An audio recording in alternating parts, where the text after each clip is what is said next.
मेरा क्वेश्चन ये था बेसिकली कि मेरे पे एक बिज़नेस आइडिया है, रीसेलिंग जिसे कहते हैं, तो उसी को मुझे डिस्कस करना था आपके साथ। मेरा फ्रेंड और मैं कर रहे हैं ये, एक लेवल पे तो आ चुके हैं लेकिन उसको हम ग्रो नहीं कर पा रहे हैं आगे।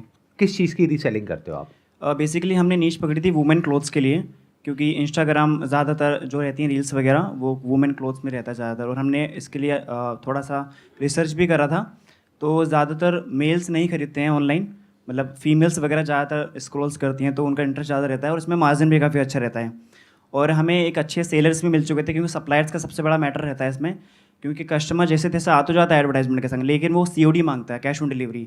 तो मैक्सिमम जो सेलर होते हैं वो नहीं देते हैं सीओडी, वो प्रीपेड लेते हैं, जहाँ पर कस्टमर का फिर ट्रस्ट इशू के कारण वो ऑर्डर प्लेस नहीं करता है। तो हमने काफ़ी रिसर्च के बाद कुछ ऐसे सेलर भी ढूंढे जो सीओडी अवेलेबल करा रहे हैं। अब सब कुछ सही चल रहा है, बट एक लेवल पे आ चुका है, मतलब कि महीने के 10,000 से ऊपर नहीं जा पा रहे हैं। तो उसी के रिगार्डिंग डिस्कस करना था। 10,000 प्रॉफिट या 10,000 की सेल? प्रॉफिट सेल तो हमारी 30,000 की हो जाती है। बेसिकली स्टार्टिंग में हमने मार्जिन ज़्यादा रख लिया था, बट ऑर्डर जो प्लेस हो रहे थे वो काफ़ी कम हो रहे थे देन, फिर हमने अपने मार्जिन को कम कर लिया। किस तरह के क्लोथ्स होते हैं आपके उसमें जो आप सेल इसमें करते हम हैं? नॉर्मली जैसे कि कैजुअल हो गए, और ये डिपेंड करता है सीजन वाइज भी। जैसे अभी होली आ रही है तो हमने वाइट कपड़ों को ज़्यादा प्रेफरेंस पर रखा है, क्योंकि होली आती है तो उसके अकॉर्डिंगली तो वो डिपेंड करता है। तो आप ऐड भी उसके हिसाब से चेंज करते रहते जी हैं? बिल्कुल। उसमें ऐड वगैरह में हम सबसे हाईलाइट ये करते हैं कि हम कैश ऑन डिलीवरी दे रहे हैं, मतलब जो मेनली जो चीज़ें रहती हैं जिससे कि कस्टमर अट्रैक्ट हो गए ऑर्डर प्लेस कर दे। ऑर्डर आने के बाद काफ़ी कस्टमर को ये इशू रहता है कि रिटर्न कर दो, तो सप्लायर भी डिपेंड करते हैं कि वो रिटर्न पॉलिसी दे रहे हैं या फिर रिप्लेसमेंट पॉलिसी दे रहे हैं, उसके अकॉर्डिंग। काफ़ी बार कस्टमर कहते हैं कि हमें एक्सचेंज करना है, रिटर्न नहीं करना है, बट सप्लायर के पास होता नहीं है, तो एक ये भी इशू आ जाता है। तो मतलब इस प्रकार के काफ़ी इशू आते हैं, तो मुझे वही क्वेश्चन था, इसको हम ग्रो कैसे कर सकते हैं, या फिर इसका कोई विज़न है भी या नहीं है। तो आप ड्रॉप शिपिंग के थ्रू कर रहे हो क्या इसको? नहीं, ड्रॉप शिपिंग बेसिकली हमने अभी तो कोई वेबसाइट वगैरह नहीं क्रिएट करी है, क्रिएट कर रहे हैं, मतलब अभी वर्किंग है उस पे। हमने स्टार्टिंग में ये सोचा है कि जितना कम हम कर सके उतना सही है। जैसे कि फॉर एग्जांपल हमारा क्या रहता है कि हमने बेस्ट क्लोथ ढूंढ लिए, मान लीजिए 199 में। उसके बाद हमने इंस्टाग्राम पर पोस्ट डाली, और जो बेस्ट पोस्ट हमें लगती है, मतलब हमारे फॉलोवर्स भी हैं इंस्टाग्राम पर 200 रुपीज़ 200, तो स्टोरी डालते हैं, तो स्टोरी के अकॉर्डिंग हम बहुत सारे आउटलेट डाल देते हैं जिस पे ज़्यादा लाइक आते हैं, उसी के ऊपर हम ऐड चला देते हैं। तो उसके अकॉर्डिंगली हमारे पे ऑर्डर आ जाते हैं व्हाट्सअप वगैरह पर, हम नंबर वहाँ मेंशन करते हैं अपना, कॉल्स भी आती हैं काफ़ी। तो एक ये भी है कि हम कन्विंस नहीं कर पाते उनको, वो पूछते हैं कि आप मैन्युफैक्चरर हैं या सेलर हैं, आपकी शॉप कहाँ पर है, तो वहाँ पर थोड़ा सा हमें इशू क्रिएट रहता है। आप ये काम कब से कर रहे हैं? अभी 6 महीने ही हुए हैं बेसिकली। दूसरी चीज़ ये है कि हमने सोचा कि ऑनलाइन बिजनेस तो काफ़ी सारे हैं, ज़्यादातर यूट्यूबर वगैरह, तो हमने ये रीसेलिंग का ज़्यादा अच्छा लगा हमें। इसमें सबसे अच्छी चीज़ क्या है कि हमारे पे स्टॉक नहीं रखना है, हमें कुछ वेयर हाउस नहीं है कुछ, बस हमें बेस्ट प्रोडक्ट चूज़ करके उसका एडवर्टाइजमेंट चलाना है, और कम से कम मार्जिन अपने रखना है, जिससे कि कस्टमर को भी ज़्यादा इशू ना रहे। आप कहीं से माल खरीद करके नहीं बेच रहे हैं, आप ये कह रहे हैं कि कोई सेलर है जो उस प्रोडक्ट को भेज रहा है कस्टमर के पास में और सीओडी भी वही दे रहा है। बिल्कुल। तो ऐसा कौन सेलर है, क्योंकि ये तो ड्रॉप शिपिंग बिजनेस मॉडल में होता है, यूजुअली सेलर्स ऐसा नहीं करते हैं। तो that is my question to you कि do you have a seller जिसकी अपनी मैन्युफैक्चरिंग है, या होलसेलर है, रिटेलर है? कौन Yes. है ये सेलर? मैं यूट्यूब पर एक वीडियो देख रहा था इस रिसर्च के दौरान, तो वहाँ पर हमें बहुत सारे सेलर भी मिले, जिसमें कि 10 सेलर हैं टोटल, और इसमें से 5 सीओडी प्रोवाइड कर रहे हैं। जैसे और ये आपको कहाँ से मिले? मार्केट प्लेसेस से मिले? मार्केट प्लेस से मिल गया, यूट्यूब से मिल गया, फेसबुक वगैरह पर ग्रुप होते हैं वहाँ से मिल गया। Got it. तो अब आप क्या कर रहे हो, आप बेसिकली जो इन मार्केट प्लेसेस पे ऑलरेडी सेलर्स हैं उनको आपने कांटेक्ट किया, और उनको कांटेक्ट करके उनमें से कोई एक सेलर है वो एग्री कर गए इस बिल्कुल, बिजनेस मॉडल बिल्कुल, के लिए, बिल्कुल, बिल्कुल। जिसमें आप क्या कर रहे हो, आप लीड्स लेकर के आ रहे हो थ्रू एडवर्टाइजिंग बिल्कुल। On Instagram and Facebook. बिल्कुल। वहां से आपके पास में लीड्स आती हैं, जब वो बोलते हैं हाँ हमको परचेज करना है, तो वो आप लीड एज इट इज उनको फॉरवर्ड कर देते हो। बिल्कुल। तो क्या इसमें एक बहुत बड़ा फ्लॉ आपको नजर नहीं आ रहा है कि जब दोबारा फ्यूचर में उस कस्टमर को कुछ परचेज करना होगा तो वो डायरेक्टली उनके पास जाएगा ना? नहीं, लेकिन वो सेलर अपने को इन्फॉर्मेशन देते नहीं है ना उनको। सेलर ने प्रोवाइड नहीं करी, लेकिन सेलर के पास में तो कस्टमर की इंफॉर्मेशन आ गई। हाँ, वो आ गई, एड्रेस वगैरह कस्टमर वगैरह, हाँ वो तो बिल्कुल। आ गई। हाँ जी। अगर दिवाली पे वो जो सेलर है हाँ, वो हाँ, अपना हाँ। ग्रीटिंग कार्ड उनको भेजे, ये मेरा ऑनलाइन स्टोर है, यहाँ पे मेरी ये कलेक्शन है, अगर आप ये कूपन कोड यूज करते हैं तो आपको 200 रुपए का डिस्काउंट मिलेगा, बिल्कुल बिल्कुल। तो वो करने से उनको कौन रोक रहा है? हाँ, वो भी है। तो ये एक बहुत बड़ा फ्लॉ है इस बिजनेस मॉडल में, आप ध्यान से समझिए। देखो, बिजनेस दो तरीके से होता है। एक है कि हमने एक बिजनेस को शुरू किया with a short term vision, कि हमने ऐड चलाई, वहां से कस्टमर आया, उस पे हमको इतना प्रॉफिट मिल गया, but that is not business, that is sales. दोनों में फर्क को ध्यान से समझो। बिजनेस क्या होता है कि एक कस्टमर आपके पास में आया, जिसको एक्वायर करने में आपने कुछ पैसा इन्वेस्ट किया एडवर्टाइजिंग में या किसी भी तरीके से उस कस्टमर को अपने तक लाने में, कन्वर्ट करने में, उसके बाद में वो कस्टमर बार बार आपके पास में आया, प्लस आपको वर्ड ऑफ माउथ मिला, यानी कि उस कस्टमर ने औरों को भी रिकमेंड किया। अगर ये दो चीजें हैं, यानी repeat business plus word of mouth, तो बिजनेस लंबा चलने वाला है, नहीं तो बिजनेस फेल होने वाला है। आपने एक तरीके से R&D कर ली, एक टेस्ट कर लिया अपने बिजनेस मॉडल को, आपको यह समझ आ गया कि आप एडवर्टाइजिंग करके इतनी सेल्स जनरेट कर सकते हैं। जैसे आप कह रहे हैं कि 30,000 रुपये महीने की हम सेल करते हैं, 10,000 का प्रॉफिट होता है, तो ऐड में आप कितना पैसा लगाते हो? नहीं मतलब ये हर महीने का ऑन एन एवरेज 5,000 या 6,000। मतलब डेली का आपका जो बजट है वो 200 रुपये के आसपास है? बिल्कुल। 200 रुपये लगा के कितने लोग आते हैं आपके पास में? उसमें 20 आ जाते हैं, मतलब 20 लोग आ जाते हैं व्हाट्सएप पर, जिससे कि हम उनको कॉल करके कन्विंस करके हम 10 या 11 कर लेते हैं। 20 में से 10-11 कर लेते हैं? बिल्कुल, क्योंकि मतलब 50% की कन्वर्जन रेशियो है। जी बिल्कुल। इतनी ज़्यादा कैसे है? क्योंकि अमाउंट बहुत कम है वहाँ पर। कितना है अमाउंट? मतलब 199 रहता है हमारा मैक्सिमम, मतलब मिनिमम 150 भी चल जाता है, कभी कभी 149 भी चल जाता है। और इससे पहले हमने एक डील चलाई थी 99 में, तो कस्टमर के रिव्यूज़ काफ़ी अच्छे आते हैं, जिससे कि हम स्टोरीज वगैरह पे भी डाल सकते हैं उसको। 149 में आप ये सेल करते हैं, लेकिन अभी उस सेलर के थ्रू करते हैं, तो इसमें इतना मार्जिन कैसे आपको मिल रहा है? क्योंकि आपने 5-7 हज़ार रुपये तो ऐड में लगा दिया, प्लस वो जो सेलर है उसका भी अपना मार्जिन है, प्लस आपका भी मार्जिन है, प्लस COD है, प्लस रिटर्न है, तो एंड में हाथ में काट पीट करके कितना आता है महीने का? नहीं, स्टार्टिंग में वही है कि आपके पार्टनर भी आपके साथ में है? बिल्कुल। आप बताइए। एक्चुअली ये जो 30,000 है ये फिक्स नहीं है सर। अगर सेल 30,000 की ही नहीं हो रही है, मतलब कभी हो सकता है 25 की हो गई, कभी 20 की हो गई, हो सकता है कभी 35 की हो गई, तो इस केस में जो मंथली जो रेवेन्यू होता है, जैसे हमारा कभी 8,000 हो गया, कभी 10,000 हो गया, इसमें अभी हम ये नहीं प्रॉफिट के लिए नहीं कर रहे हैं, हमें भी ग्रो करना है, रीच चाहिए कस्टमर की, इसलिए काम कर रहे हैं। इसलिए प्रॉफिट अगर कम भी आ रहा है, 20 रुपये भी आ रहे हैं, 1 करोड़ रुपये भी, कोई दिक्कत नहीं है। ये एक नई बात आई ना, Yes. कि आप कह रहे हैं कि हो सकता है सेल 20,000 हो रही हो, 25,000 हो रही हो, 30,000 हो रही हो, बट आप कह रहे हो कि हम प्रॉफिट के लिए नहीं कर रहे हैं। पहले तो ये जो सोच है ये गलत है, नंबर 1। क्योंकि कभी भी बिजनेस को ऐसे मत करो कि मैं प्रॉफिट के लिए नहीं कर रहा, इवेंचुअली तो आपको प्रॉफिट चाहिए ही। यस, बट शुरुआत में सर इनिशियल स्टेज पर नहीं चाहिए ना। चाहिए, क्योंकि मैं उसके पीछे लॉजिक बता देता हूँ आपको। शुरू में भी चाहिए, क्योंकि जब तक ये प्रॉफिट माइंडसेट आपका नहीं होगा तब तक वो बिजनेस सस्टेनेबल नहीं होगा ना। आप ऐड चलाओगे, उसमें पैसा लगा, वहां से अब जो लोग आपके पास में आ रहे हैं, तो पहले ऐड का खर्चा लगा, प्लस जो प्रोडक्ट दे रहे हो उसका खर्चा लगा, सारा काट पीट के, जो मेरे को आपकी बात से समझ आ रहा है, आप खुल के नहीं बोल रहे हो, लेकिन हाथ में कुछ नहीं आता है अभी। नहीं, हाँ यार, इतना नहीं आता है। ये है कि जितना खर्च हो रहा है उतना उससे उतना आ जाता है, प्लस थोड़ा कई बार जेब से भी लग जाता है। हाँ, ये बोल सकते हैं आप। तो ये बिजनेस मॉडल बेकार है। आप ध्यान से सुनो मेरी बात को, ध्यान से समझो। ये सुनने में अजीब लगेगा आप लोगों को। आप किस अजम्पशन पे चल रहे हो? जैसे बहुत सारी स्टार्टअप्स चल रही हैं ओके, कि पहले हम 2, 4, 5 साल अपनी जेब से पैसा लगाएंगे, फिर एक दिन ऐसा आएगा जब हम पैसा कमाएंगे। उनके लिए वो ठीक है। क्यों? क्योंकि पीछे उनके इन्वेस्टर्स बैठे हैं जो पैसा लगाने को तैयार हैं। आई एम अज्यूमिंग कि आप दोनों के पास में कोई फंडिंग नहीं है, कोई इन्वेस्टर्स नहीं है, वर्क फ्रॉम होम कर रहे हैं। तो अगर आज आप पैसा नहीं कमा रहे, आप इस अजम्पशन पे चल रहे हो कि एक प्रोडक्ट मैंने 300-400 का बेचने की कोशिश करी, नहीं बिका, 150 का बेचा, बिक गया, लेकिन फ्यूचर में मैं इसको 300-400 का बेच लूंगा। एक्चुअली सर अभी क्या है ना कि जैसे आपने कहा, आप सही बोल रहे हैं इस चीज़ के लिए।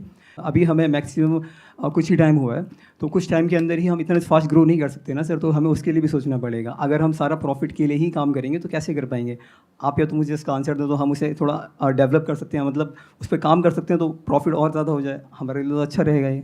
आपने मेरे बिजनेस मास्टरी के बहुत सारे एपिसोड्स हैं जो अपलोड हो गए हैं, वो हाँ, देखे हैं actually, आपने? मेरे फ्रेंड ज़्यादा देखते हैं, मैं और ज़्यादा काम में ध्यान देता हूँ। तो अगर आप देखते तो ये क्वेश्चन नहीं पूछते। ओके, इसका मतलब आपने वो सीरीज नहीं देखी है। मैंने अगर पूरी नहीं देखी होती तो आपको ये आंसर मिल गया है जो भी अभी आप पूछ रहे हो, यस, कि प्रॉफिट कैसे होता है, आइडियाज क्या होते हैं, कैसे जनरेट किया जाता है। मैं बस आपको ये समझाने की कोशिश कर रहा हूं, अगर आप मेरी बात समझ पा रहे हैं, कि एक बिजनेस मॉडल जिसमें फ्लॉ है, जो आज काम नहीं कर रहा है, आप इस अजम्पशन पे चल रहे हैं कि वो फ्यूचर में काम कर जाएगा, तो फ्यूचर में भी नहीं करेगा। अगर बिना प्रॉफिट के आप कुछ भी सेल कर रहे हो तो वो तो कोई भी कर लेगा ना, उसमें क्या बड़ी बात है। एक चीज जो अमेजोन पे मिल रही है मान लो 500 रुपए की, किसी और मार्केट प्लेस पे मिल रही है 300 रुपए की, आप आ गए आपने कहा 150 रुपए की, तो लोग तो ले ही लेंगे और आप खुश हो रहे हो कि हमने कुछ क्रैक कर लिया है। कुछ नहीं क्रैक किया है आपने। The moment you increase the price back to the same level, 300, 400, 500, आप ये तो देखो आप लॉन्ग टर्म में किससे कॉम्पीट कर रहे हो? आप मार्केट प्लेसेस से कॉम्पीट कर रहे हो। तो ये बिजनेस मॉडल फेल है डे 1 से ही। ये हमको पता होना चाहिए।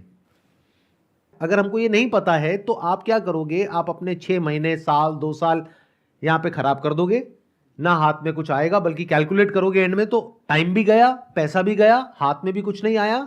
आप समझ रहे हैं मेरी बात? समझ रहा हूँ बिल्कुल।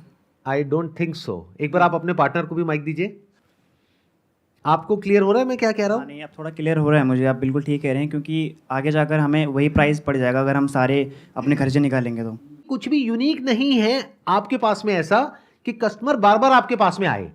आप अभी उस कस्टमर को पकड़ रहे हैं जिसको सबसे सस्ता जहां पर मिल रहा है वहां से वो ले रहा है। तो कल आपके जैसे और कोई आ जाएंगे, उनसे ले या अभी भी होंगे ऐसे लाखों लोग जो सेम ऐसी ही सोच के साथ इंस्टाग्राम पे और इधर उधर एंटर करेंगे कि मैं अभी फिलहाल पैसा नहीं कमाऊंगा, सस्ता बेचूंगा, तो आपके प्रोडक्ट बिकने बंद, क्योंकि आपका है 200 रुपए का, उसका है 150 रुपए का। और उसको भी 6 महीने बाद समझ आएगा कि इसमें कुछ नहीं पड़ा, फिर 6 महीने बाद और 100 नए आ जाएंगे। तो आपको करना क्या है, पहले आपको एक बिजनेस मॉडल को क्रैक करना है, जो अभी आपने क्रैक नहीं किया है।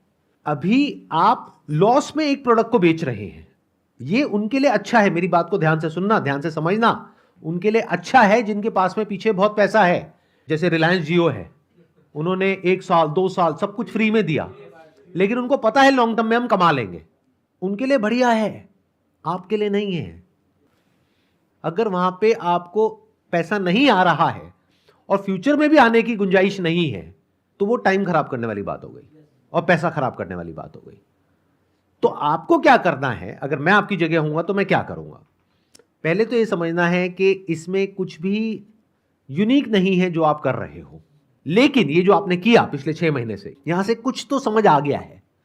तो ये एक्सपीरियंस पूरी तरह से वेस्ट नहीं हुआ है, बशर्ते कि आप इसको एनकैश कर सको सही तरीके से, सही दिमाग लगा करके। आपको ये देखना है कि पिछले 6 महीने में जो भी प्रोडक्ट्स आपने बेचे, सबसे ज्यादा कन्वर्जन कहां आई। तो आपको डेटा माइनिंग करनी होगी, यानी जो भी आपने आज तक एड्स रन करी अलग अलग, उन सारी एड्स को देखो, तो ये देखो सबसे ज्यादा रिस्पॉन्स कहां आया और सबसे ज्यादा कन्वर्जन कहां आई। सिंपल वे में बोला जाए तो सबसे कम पैसा किस एड में लगा और सबसे ज्यादा सेल किस एड से हुई। अब आपको मार्केट में जाना है और जा करके उस प्रोडक्ट को एक्चुअल में ढूंढना है कि वो प्रोडक्ट कितने का मिल रहा है। अगर आप 150 का बेच रहे हो और कोई होलसेलर है जो आपको 125 का दे रहा है, तो ये बिजनेस मॉडल बेकार है। बट मान लो अगर वो प्रोडक्ट आपको 50 रुपए का मिल जाता है और आप 150 का बेच रहे हो, तो ये जो सेलर के थ्रू आप कर रहे हो, पहले तो उसको बीच में से हटाओ, क्योंकि उसके पास में आपके कस्टमर्स का डेटा जा रहा है। डायरेक्ट उनके टच में आ जाओ, फिर यू नो एग्जैक्टली कि कौन सा वो कैंपेन था जो काम किया था और कौन से वो कैंपेन्स थे जो काम नहीं करे थे। सिर्फ उस एक प्रोडक्ट के बेस पे पहले एक बड़ा बिजनेस मॉडल खड़ा कर दो। अभी आप क्या कर रहे हो, जहां तक मैं समझ पा रहा हूं, आप बहुत सारे प्रोडक्ट्स बेचने की कोशिश कर रहे हो, तरह तरह के, अलग अलग डिजाइन के, और उसको चेंज करते चले जा रहे हो। करना क्या चाहिए, आपको यह फिगर आउट करना है कि पिछले 6 महीने में आपका हीरो प्रोडक्ट कौन सा है। हीरो प्रोडक्ट का मतलब होता है कि ऐसा प्रोडक्ट जहां पे के कन्वर्जन सबसे अच्छा है, कॉस्टिंग कम है, मार्जिन ज्यादा है और कन्वर्जन अच्छी है, रिटर्न कम है। तो वो एक प्रोडक्ट आपने ढूंढ निकाला, उस एक प्रोडक्ट के ऊपर पूरा एफर्ट लगा दिया और उस प्रोडक्ट को पूरी तरह से क्रैक कर दिया। अब ये जो मैं बोल रहा हूं, ये मैं सिर्फ बोल नहीं रहा हूं, ऐसे बहुत सारे स्टार्टअप्स हैं जिनकी प्रेजेंटेशन मेरे पास में पड़ी हुई है। I can't take their name because that information is confidential, लेकिन उन्होंने एग्जैक्टली यही किया जिसकी मैं बात कर रहा हूं।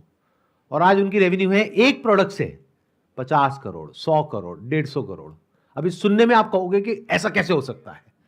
जैसे बिना नाम लिए मैं बताता हूं, एक कंपनी है, उन्होंने क्या क्रैक किया, बहुत सिंपल बिजनेस मॉडल, हाथ में रुद्राक्ष का bracelet for main and women, 400-500 रुपए की रेंज में, जो मार्केट में मिलता है 50 रुपए का, 100 रुपए का, 150 रुपए का। उन्होंने क्या किया, अपने ब्रांड के नाम से उस ब्रेसलेट को इस तरीके से पोजीशन कर दिया कि लोगों को यह लगा कि यह ब्रांडेड है, क्योंकि इस पे इतनी वारंटी है, इतनी गारंटी है, इस पे ये है, इस पे वो है, उस पे ये सब नहीं है। प्लस उसके पीछे कोई ब्रांड की कहानी नहीं है, इसके पीछे पूरी की पूरी कहानी है। एक ब्रांड नेम है, एक लोगो है, एक वेबसाइट है जो देखने में बहुत ही अट्रैक्टिव है, पैकेजिंग बहुत अच्छी है। तो लोगों ने कहा कि बजाय एक अनब्रांडेड प्रोडक्ट 200 में खरीदने के, मैं 400 में ब्रांडेड प्रोडक्ट खरीदूंगा। वो प्रोडक्ट जो 200 में मिल रहा है मार्केट प्लेसेस पे, उसकी एक्चुअल में कॉस्ट होती है 50 से 100 रुपए। तो 50 का उन्होंने लिया, आगे 400 का बेचा। और अभी उनकी जो रेवेन्यू है वो बहुत ज्यादा है, सिर्फ एक प्रोडक्ट। अब जाकर के उन्होंने डाइवर्सिफाई करना शुरू किया है। इतना आसान होता है बिजनेस, लेकिन हम क्या करते हैं, इसको मुश्किल बना देते हैं, अपने माइंड में कहानियां बना देते हैं। डे वन से आपको प्रॉफिट के बारे में सोचना है। क्या अब हमारी जो बात हुई उसके बेसिस पे आपके माइंड में कोई हीरो प्रोडक्ट आ रहा है? बिल्कुल आ रहा है। बताइए क्या है। एक जंप सूट है बेसिकली हमारे पास वुमेन का, वो काफ़ी अच्छा कन्वर्जन है, एग्जैक्ट नाम तो नहीं पता बट वो काफ़ी हमारा बेस्ट सेलर कर सकते हैं उसको। वो कितने का बेचते हो आप? 299 का था और वो हमें पड़ रहा था 150 का 150 का सेलर के थ्रू। सेलर के थ्रू। अब वो ऑफलाइन अब अगर आप सेलर के थ्रू ना जाओ, डायरेक्ट एक होलसेल मार्केट में चले जाओ या डायरेक्ट किसी मैन्युफैक्चरर के पास चले जाओ और उनसे इकट्ठे 50 पीस उठा लो, और हम कम तो प्राइस और कम मिल जाएगा। बिल्कुल मान लो 100 रुपए का मिल जाएगा। बिल्कुल। और कितने का बेचोगे आप? 299 का। 299 का। अगर उसको आप ब्रांडेड कर दो तो उसका बढ़िया से शूट कर दो तो 499 या 1000 तक का भी जा सकता है वो। 499 तक जा सकते हो। बिल्कुल जा सकता 150 का पड़ा, 499 का आपने बेचा, 3 गुने का मार्जिन आ गया। है। जी जी। अब इस बिजनेस में सेंस है, और सिर्फ ये करो, और अपनी पूरी वेबसाइट, उसकी पूरी कहानी, पूरी स्टोरी इसी के अराउंड होनी चाहिए। मतलब अपने आप को आगे रखने की बजाय, आपकी फैमिली में कोई ना कोई फीमेल होगी, जी। उनको आगे रखो, क्योंकि तभी वो कनेक्ट करेंगे। क्योंकि जो आपकी टारगेट ऑडियंस है, दिस इज फॉर फीमेल्स, तो फीमेल्स तभी कनेक्ट करेंगी जब पीछे इस ब्रांड के कोई फीमेल है जो ये बता रही है कि ये मैं क्यों कर रही हूं, उसके पीछे की मेरी वजह क्या है, इस ब्रांड को बनाने की कहानी क्या है। You could be one of the को फाउंडर्स, मेन फेस उनका होना चाहिए, पैकेजिंग अच्छी होनी चाहिए, वो आप दिखा सकते हो अनबॉक्स करके। समझ रहे हो मैं क्या कहना चाह रहा हूं? अभी आप क्या कर रहे हो, जो सेलर है वो ऐसे ही कुछ भी पैक करके भेज रहा है, ज्यादा से ज्यादा आपने अपने स्टिकर प्रिंट करवा लिए, उस पर लगा दिए, बस खत्म आपके ब्रांड के। तो ये कोई ब्रांडेड प्रोडक्ट नहीं है। तो मैं क्या कह रहा हूं, इसको ब्रांडेड बनाओ ना, अच्छी सी पैकिंग करो। अब इसमें कॉस्ट नहीं लगती, दिमाग लगता है। बहुत सारी ऐसी मार्केट्स हैं जहां पे आपको बने बनाए बॉक्सेस मिल जाते हैं। मान लो पिंक कलर का कोई बहुत बढ़िया सा बॉक्स है जिसमें आप ये रख करके भेजोगे। अब वो जो बने बनाए बॉक्सेस होते हैं वो सस्ते पड़ते हैं और आप कम क्वांटिटी में भी ले सकते हो। उस पर स्क्रीन प्रिंटिंग कराओ अपनी, वो कम में भी हो जाती है, उसमें 1-2 रुपए का खर्चा आता है प्रिंटिंग का, प्लस 150 रुपए का प्रोडक्ट हो गया, क्वालिटी बढ़िया कर दो, और 499 का आपने बेचा। अब आपको पता है 399 में तो मैंने अनब्रांडेड भी बेच दिया, अब तो मैं प्रॉपर ब्रांडेड करके अपनी वेबसाइट बना के, स्टोर बना के ऑनलाइन फिर बेच रहा हूं। अब क्यों नहीं बिकेगा? प्लस इसके साथ में कुछ ऐसा ऐड कर दो जो और कोई ऑनलाइन ना कर रहा हो। फॉर एग्जाम्पल 6 मंथ्स वारंटी मिलती है लोगों को, लेकिन तब मिलती है जब वो 5000 का कोई प्रोडक्ट लेते हैं। जी जी। इसके साथ में कुछ कहानी जोड़ो, यानी कि स्किन सेफ मटेरियल अगर है तो, झूठ नहीं पीछे से पहले कंफर्म करो कि मटेरियल क्या यूज हो रहा है, कॉटन हो रहा है, ये हो रहा है, वो हो रहा है, स्किन सेफ है या नहीं है। तो अगर है तो वो लोगो लगाओ। अपनी जो भी आप फर्म है जिसमें ये काम कर रहे हो उसको ISO 9001 2015 सर्टिफाइड करा सकते हो, उसमें ज्यादा खर्चा नहीं आता है। आई होप आपको कुछ समझ आ रहा है मैं क्या कह रहा हूँ। मुझे तो आ रहा है बिल्कुल। आ रहा है? बिल्कुल बिल्कुल। क्या क्लैरिटी आई आपको ये डिस्कशन से? सबसे पहले तो यही है कि हमें मल्टीपल वैरायटीज़ में नहीं जाना है, एक स्पेशलाइज्ड बनना है जिससे कि कस्टमर को भी लगे कि प्रोडक्ट हर जगह मिल रहा है, लेकिन ये अलग से एक वेबसाइट है जो कि इसी प्रोडक्ट के बेस पर है, और ये एडवांटेजेस दे रहे हैं काफ़ी सारे, जैसे 6 मंथ वारंटी आपने बताई, प्लस अब उसमें फ्री भी कुछ जोड़ सकते हैं as a gift, first offer ये जो भी, और उसमें कस्टमर सपोर्ट रहेगा एक्स्ट्रा, तो कस्टमर को ट्रस्ट रहेगा, प्लस COD वगैरह भी हम देंगे, और उसके जो एडवांटेजेस है स्किन का आपने बताया, तो वो भी काफ़ी अच्छा इम्पैक्ट पड़ेगा कस्टमर पे। इसमें आप जो इन्फ्लुएंसर्स हैं उनसे भी टाई अप कर सकते हो, जो ज़्यादा बड़े लेवल के नहीं हैं, वो सस्ते में भी आपके प्रोडक्ट को प्रमोट कर देंगे। अब उसको अगर आप अपनी वेबसाइट पे दिखाओगे तो और ट्रस्ट बिल्ड होएगा। तो अब आप अगर पैसा खर्च भी रहे हो तो सोच समझ करके खर्च रहे हो, क्योंकि उसकी रिटर्न लॉन्ग टर्म में बहुत तकड़ी आने वाली है। एंड बी एब्सोल्युटली फोकस्ड अगले 1-2 साल के लिए, जब तक ये ब्रांड बहुत बड़ा नहीं हो जाता है। फिर डाइवर्सिफाई करने के बारे में सोचो। मतलब इस प्रोडक्ट को इस तरीके से पोजीशन करो कि ये पर्टिकुलर कैटेगरी का ये जो प्रोडक्ट है, इसमें we are an expert in this particular thing. अपना ब्रांड नेम भी कुछ ऐसा ही रखो जिससे कि इससे रिलेट हो सके। ये समझने की कोशिश करो कि ये अगर कोई फीमेल परचेज कर रही है तो क्यों कर रही है। Do you have an answer to this? क्यों करती है वो फीमेल उसको परचेज?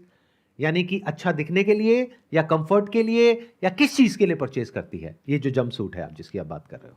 ये ज़्यादातर वैसे फैशनेबल होता है तो देखने के लिए करते हैं ज़्यादातर। अगर आप ये कह रहे हो और आपकी अजम्पशन है तो उसका कोई फायदा नहीं है, लेकिन अगर आप उन कस्टमर से बात कर सको जिन्होंने भी आपसे परचेज किया और उनसे पूछो कि आपने जो परचेज किया आपका एक्सपीरियंस कैसा रहा and what was the reason that you bought it, क्या रीजन था, तो हो सकता है आपको कुछ इनसाइट मिलेगी वहां से, समझ आएगा कि अच्छा इसलिए ये फीमेल्स परचेज कर रही हैं, कि पार्टी में पहनने के लिए कर रही हैं या डेली वियर में पहनने के लिए या घर में पहनने के लिए, तब आपको समझ आएगा। जैसे ही वो समझ आएगा फिर उससे रिलेटेड अपना वो ब्रांड नेम रखो। फॉर एग्जाम्पल फैशन, इसको आप ट्रेडमार्क करा सकते हो, उस पर टीएम लिखा होगा, वो 2 दिन में हो जाता है। तो फैशन टीएम, को फाउंडर कौन है, जो एक फीमेल है, आप कौन हो, आप भी को फाउंडर हो। इस तरीके से पूरी की पूरी एक वेबसाइट बन गई जहां पे कुछ थोड़ा बहुत इन्फ्लुएंसर्स हैं, उनकी भी रील्स डल गई। तो जैसे ही आपके स्टोर के प्रोडक्ट पेज पे कोई जाएगा और आगे स्क्रॉल करेगा तो वहां पे वो रील्स दिखेंगी। अगर ऐसी 2-3 भी दिख गई तो उनके माइंड में क्या आएगा कि मैं अकेली नहीं हूं, सभी ये यूज कर रहे हैं। और आपने कोई बहुत बड़ी इन्फ्लुएंसर को हायर नहीं किया, किसी छोटी इन्फ्लुएंसर को हायर किया जिसकी प्रेजेंटेशन स्किल्स अच्छी हैं, उनको 10,000 रुपए आपने दिया। ऐसे अगर आपने 3 इन्फ्लुएंसर से भी टाइप कर लिया, 30,000 रुपए की इन्वेस्टमेंट प्लस शॉपिफाई आपने स्टोर बनवाया प्लस थोड़ा सा आपने स्टॉक रखा अलग अलग कलर्स में, अलग अलग साइजेस में, तो आपकी इन्वेस्टमेंट बहुत ज्यादा नहीं हुई इस पूरे गेम में, लेकिन जो फ्यूचर में हो सकता है उसकी पॉसिबिलिटी बहुत बड़ी हो गई।